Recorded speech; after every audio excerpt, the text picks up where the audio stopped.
Fred, good to see you, man. It's been a while. Thanks, you too. Yeah, it's Uh, been a month or two. It's yeah, been a while. just wanted to catch up and talk about a few things. Two things on the topic list for today: aliens and cloning.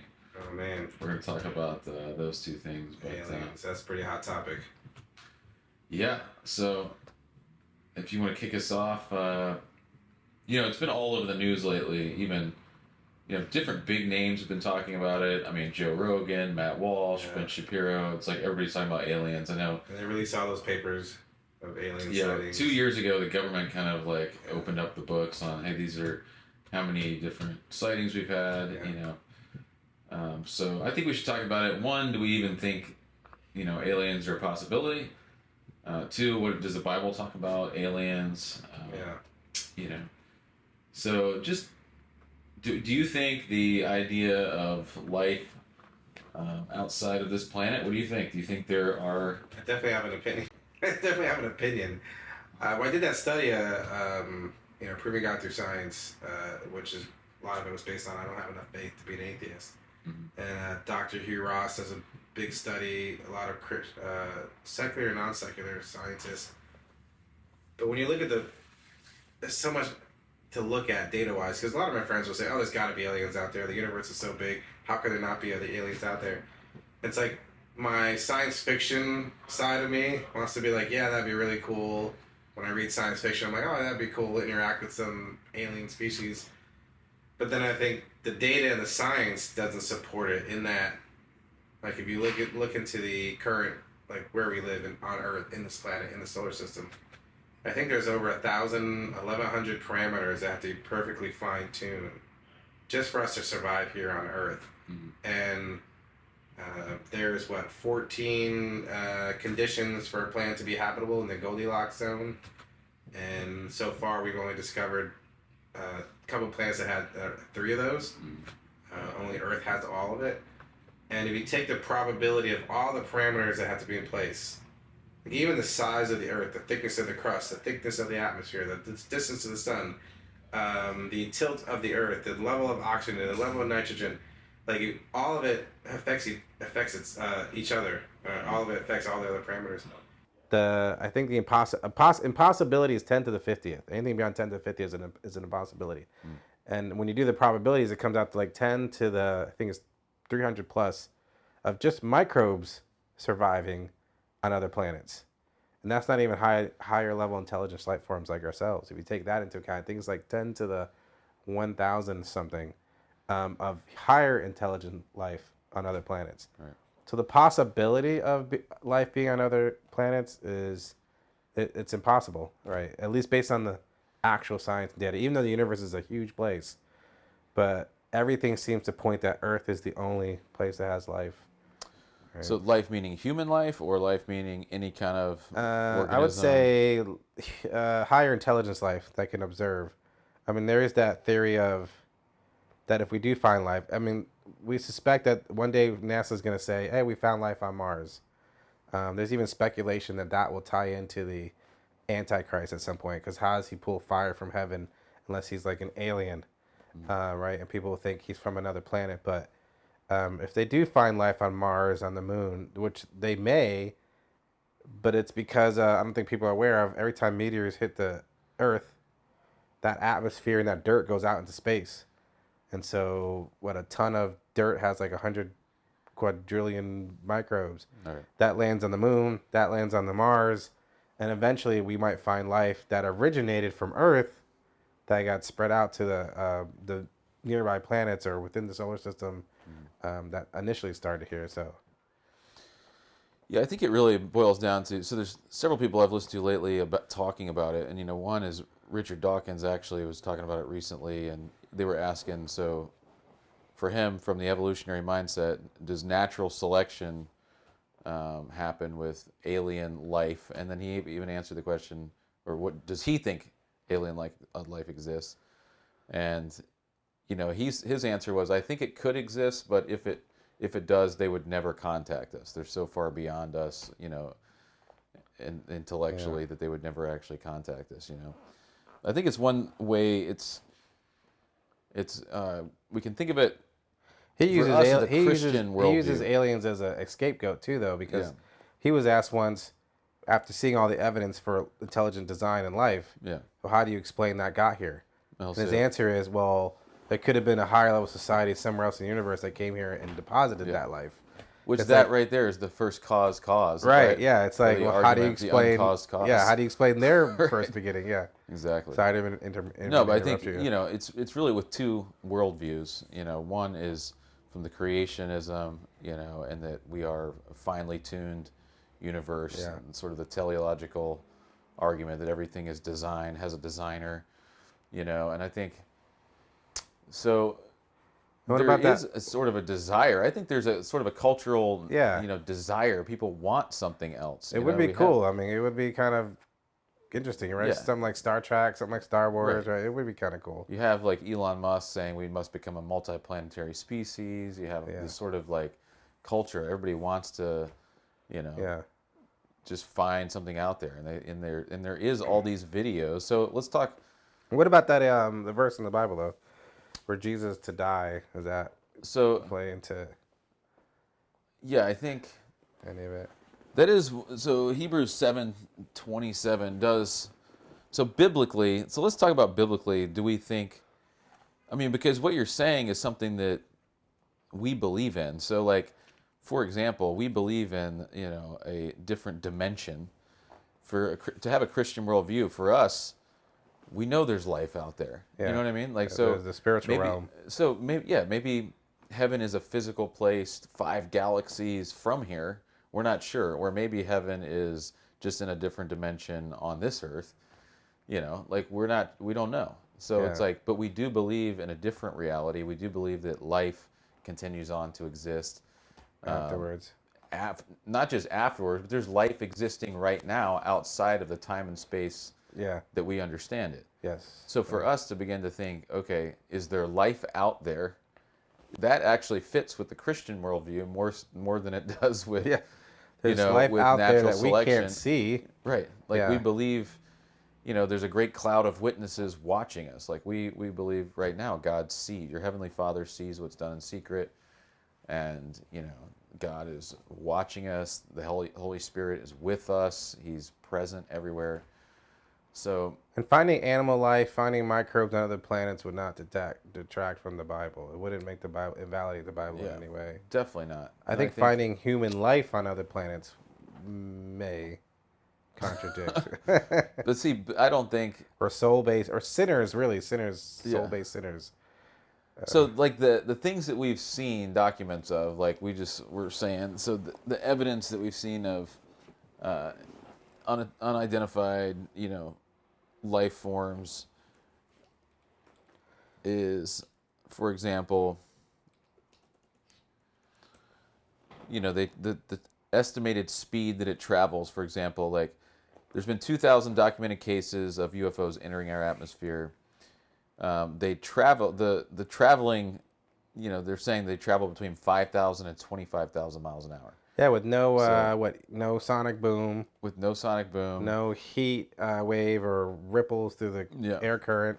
So Right, even defying physics. right, and I'm part of us wants to just write it off completely, like it's all fake. I think a lot of it could be like back in when they used to say, "Oh, Area 51 had a bunch of UFO sightings." I'm like, how do you not put two and two together? Like the military has a base right there, the Air Force has a base right there. Yeah. They're testing stuff. Right. And you look back, like when did the was it the F-117 stealth bomber, when it finally was revealed in Air Force 50 Area 51, they didn't fly that thing for the first time that day. That thing had been flying around. Yeah. People just didn't know what it was. Or now we have drones, right? Right. Drones that can just go. They don't have a human in it. I remember watching a video. A guy say a human could never sustain that type of course correction. Yeah. Like my drone does this all the time, and you can't put a human in there. But if no one knew what a drone was, Yeah. right? 20 years ago, they were testing it. That's exactly what you would see in the night sky. Right. Lights that go suddenly shoot straight up, Right. and then suddenly just stop and hover, right? Yeah. And when you look at listen to the description, I'm like, drone. Like it's really obvious now. So imagine what they're testing now that comes out in the future. Right. And to your point, that's why for me, like 90% of it's just like, It's not an alien. It's just we don't know what it is, but who knows if it's not a military test? Yeah. But then there's that small percentage of that can't be explained, like you're saying. It's going so fast, it defies Yeah, and it's like physics. and this isn't just like random random farmer in Missouri that's saying this. It's Right. like credible people, Yeah, pilots. you know, under oath. It's pilots, it's military people that are claiming and they're describing what they've seen. You know, there's some videos. Some of the videos you see are like, you know, is that a deep fake? Like, yeah. you know, you're kind of questioning. Yeah. But then the people who are claiming like they've seen this, so even if like you're saying like, and most like Dr. Hugh Ross we were listening to earlier, and it's like, you know, 90% of it it's false. Yeah, like 99% of it. But even so, let's assume that there is this 1%. You know, 1% of these cases were something outside of reality. You know, and I say that because for anything to travel 5,000 to 25,000 miles an hour and not make a sonic boom, and not it has not to be affect outside. the air around them. Right, so that has to be outside our normal time and space, you know, material world.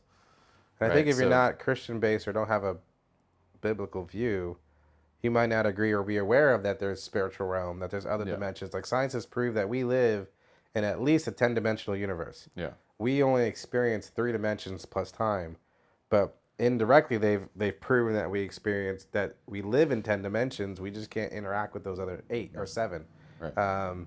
And so I've always thought it was demons as alien. Like anytime someone said it was an alien, I really couldn't explain. I'm like, it's got to be demonic in some way.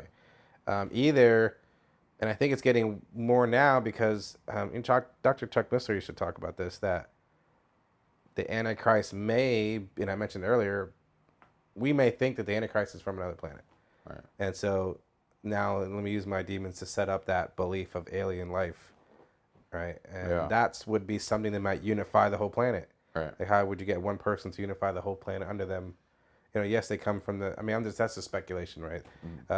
They could just come out of the Middle East like we expect, or the Roman Empire, who knows? Right. So like the Bible teaches and even explains that there is like that angels, whether fallen or good angels, can go in and out of this reality as we understand it. You know, like when Jesus is born, singing glory to God in the highest. So multiple places throughout Scripture, on the rock, angels go in and out of the physical dimension that we're in.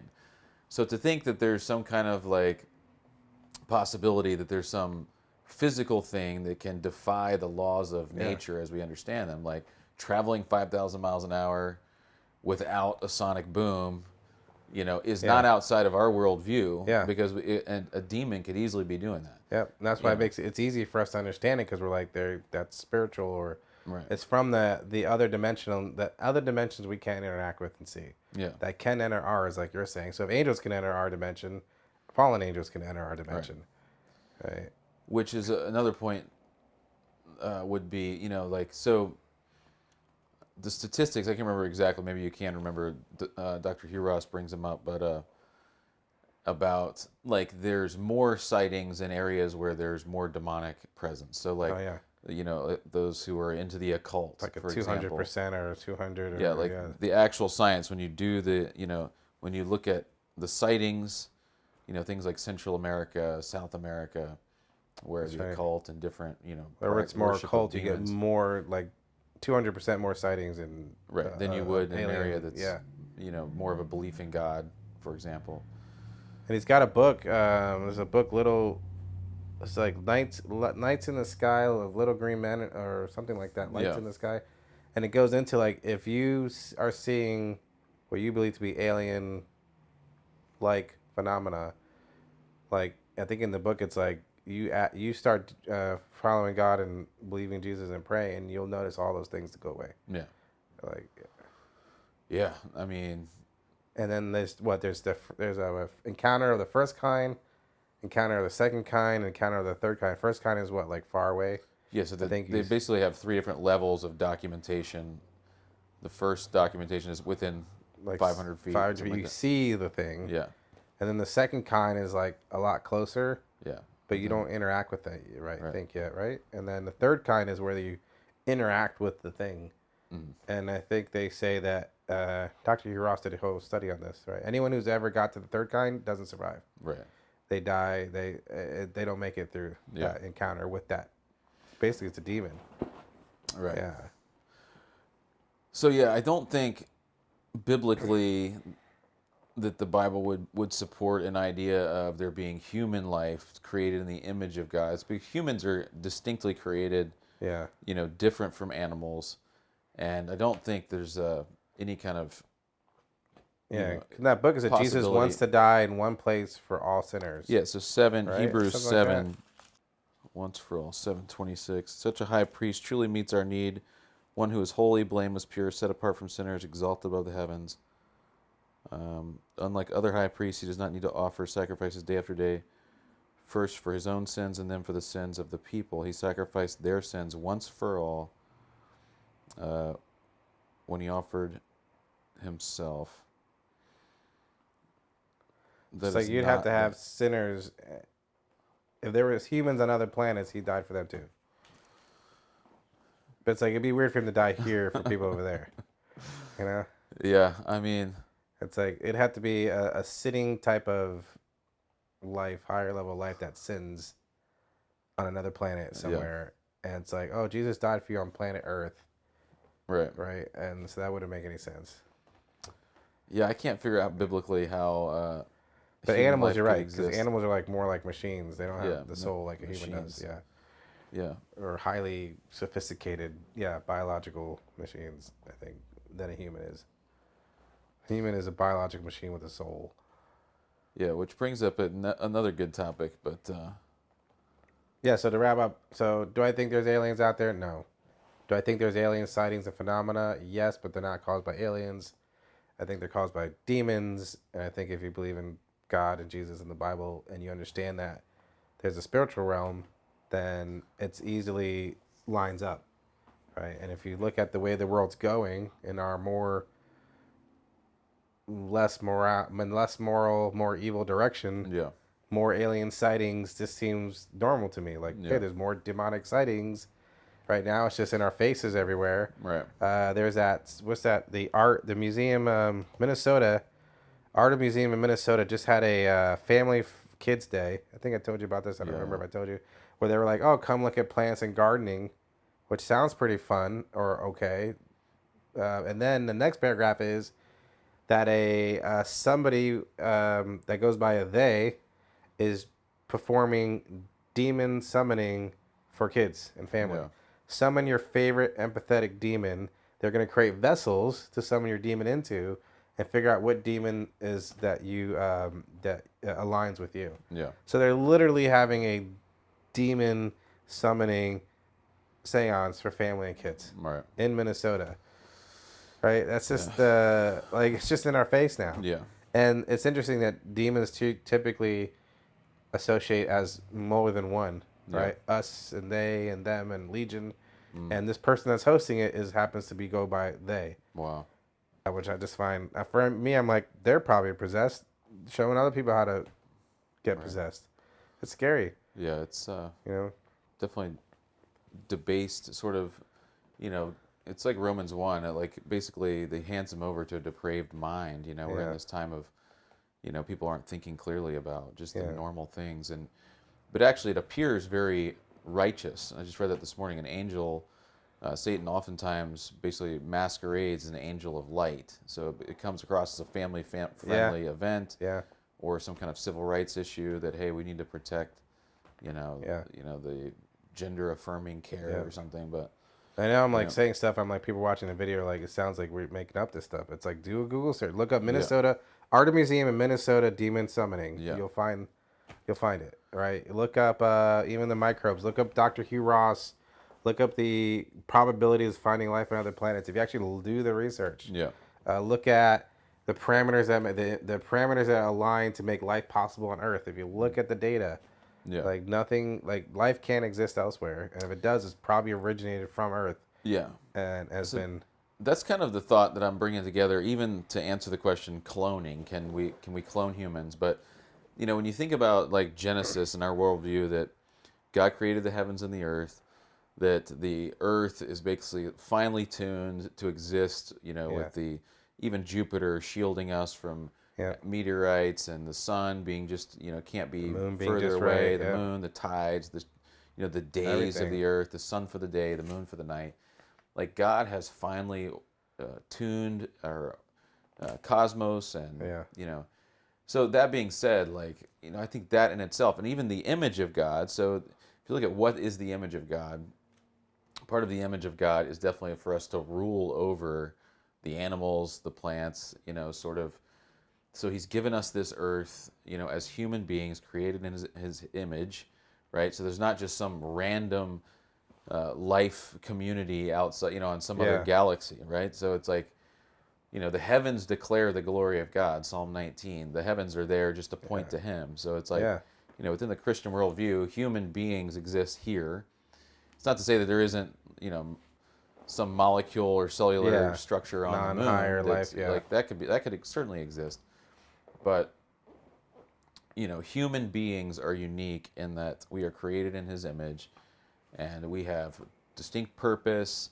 We have a soul different from any other living organism. That's There's no living organism like a human being that that's has a why I soul. think when it comes to cloning, I know they clone sheep and they can make another sheep and they can clone animals, but to me, animals are sophisticated machines, biological machines that are intended there for us, either as food or for some other aspect that God has put here for us. Yeah. They don't have a soul like a human does, even though we love for our cat and dog to be with us in heaven, right? And maybe God will recreate them there. I believe there'll be animals, but there's not. They don't have souls like we do. Yeah. And so I don't know if it's true, or I suspect. I mean, what I've looked into, they've been unsuccessful with human cloning. Yeah. And I would love to talk to someone who's actually trying to do it, but that I think they're never going to be successful in cloning. It's this theory. It's just my theory. I suspect that no matter how hard they try, the closest they'll ever get is a shell of a body that's just lifeless, has no Right. conscience. Because there's that study that was discovered that when the sperm has meets the egg, and there's that conception right there, that there's a bright light that goes off. Under a Right. microscope, you can see a flash of light. And I think in that moment, I think God puts the life into it. I think Yeah. God breathes the life into every single person. And I don't think a clone gets that. I don't Right. think you could clone. I think you get a copy that looks like you, but it's dead inside. Right. Like without the breath of God, without that spark, Yeah. I don't think you can. I think that's why you can do it in animals. I suspect you'll never be able to do it in humans. Yeah, It'll I mean never that's the science answer behind it, but theologically, I mean God knit us together in our mother's womb, Psalm 139. He knows us before, we were even born. Every day is written before one of them came to be, and Yeah. there's this unique difference, and even like, for example, with animals, I think God would allow it with animals because He, like you said, He gives us animals for food, for Yeah. clothing, and Jesus even said, like rise, Peter, kill and eat. Yeah. Like animals He created, they're not the same as us. We're Yeah. different. So, but then there's a commandment: "Thou shalt not kill," like a person, right? Yeah. Like He clearly values human life, not to murder human life, Yeah. but yet He gives us animals to kill and to eat, and for our own good. And so we are seeing successful cloning of animals, but that's because He allows that because they are completely Yeah. different in the fact, in their purpose. And they try to with humans, but they're unsuccessful. Right. They don't give specific reasons why, but I suspect why. Right. Right. That's my thought anyway. Yeah. Yeah. Like I wouldn't. Yeah, I don't think. I mean, And maybe unless God puts His life into a clone, I just don't see it happening. Even though I like to have more clones than myself yeah, and get stuff like done. your little mini me. Yeah, because we'd all be just as like I'd want to delegate, they'd want to delegate. We still wouldn't get anything done. Everyone's trying to delegate to everybody. Yeah. So yeah, these are cultural questions people are asking. I don't. Yeah, I just saw a new study that was just released not too long ago, and it was kind of really interesting because they always say the first sperm to the egg wins, and that's the fastest sperm decides which baby it's going to be. But they just released a study, and you can look it up. But they just found that the egg puts out a scent that actually tells other sperms to slow down, and the egg chooses the sperm it wants to speed up. And if you kind of so the egg is choosing you, and if you even look at that, you've been chosen of all the sperm, you were the one chosen by the egg Right. to come forth. Oh, nice. It's really interesting. Like, That's so they just found that the egg is actually the one that sends out a signal and slows all the other sperm down except for the one at once. Oh, wow. Yeah, which makes it's like even more. It's not you just got lucky. Yeah, it's more spiritual. You were chosen. Right. Yeah. That's amazing. Which lines up more with even that verse. Like, I chose you. Yeah. Of all those other potential babies, I picked you. Right. Yeah. That's amazing. Something to look into, something to think about, but yeah. You know, one sort of closing thought I think before we go, I don't know how long we've been talking, but, you know, I kind of, just a minute ago when we were talking about, you know, this reality versus, you know, another dimension, another reality, you know, thinking about that moment of death when we cross over from this physical body, this physical reality, you know, as Christians, we do believe in an alternative reality that we call heaven, we call eternity, even God creating a new heavens and a new earth.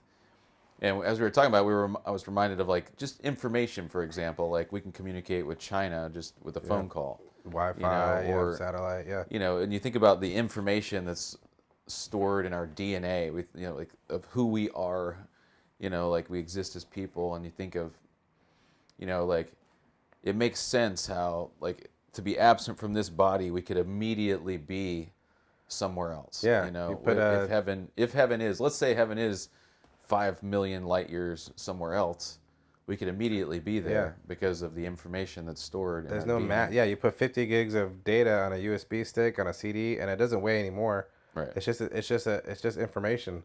Right. There's no physical mass. Which is why you can send it over the airwaves and send it to this guy. It can be, and then with the quantum theory of particles being connected, right? You can move a particle here, and it immediately moves a particle, you know, in a long distance away, is aware of it and moves the opposite direction. So if so God could instantly recreate us there somewhere else in another dimension, because all he needs is the information, right? And there's no physical mass that has to be transferred, right?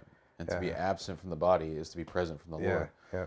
You know, I just read that in Corinthians this morning. It's like, you know, it makes sense, and you know, sure, like there's definitely another realm, you know, and there could very easily be demonic forces of evil, you know, sort of impressing the creation and the world. And a lot of the after near-death experiences, if you go research them, it's all often they're hovering above their real body, looking down, right, and it's like this force is pulling them. Yeah. And so I suspect like when we die, we will basically, our soul will separate, and we'll see this. Yeah. Right. But this can't see us, right? Because now we'll be in that other dimension. Yeah. Where we could see in, but they can't see us. Yeah. And then we'll get sucked and pulled to wherever that destination is. Right. Yeah. And the Bible really paints a picture of two destinations. If you've trusted Christ as your Savior, you are with Christ for all of eternity. Yeah. You know, if you continue to reject Jesus, you know, He's not going to force you to be with Him. Right. He's going to be separated. And every person is without excuse. What can be known about God is plain to everyone, you know, and we all have the opportunity to receive Christ, to be saved, and to be with Him forever, and some other reality, right? Some other dimension for all of eternity before and it'll create new heavens, new earth, and you know, and that. So awesome, man! It was great talking to you. It's always fun to talk about these cultural topics, scientific topics, and good stuff, man. We're glad to be here. Awesome. Thanks, Fred.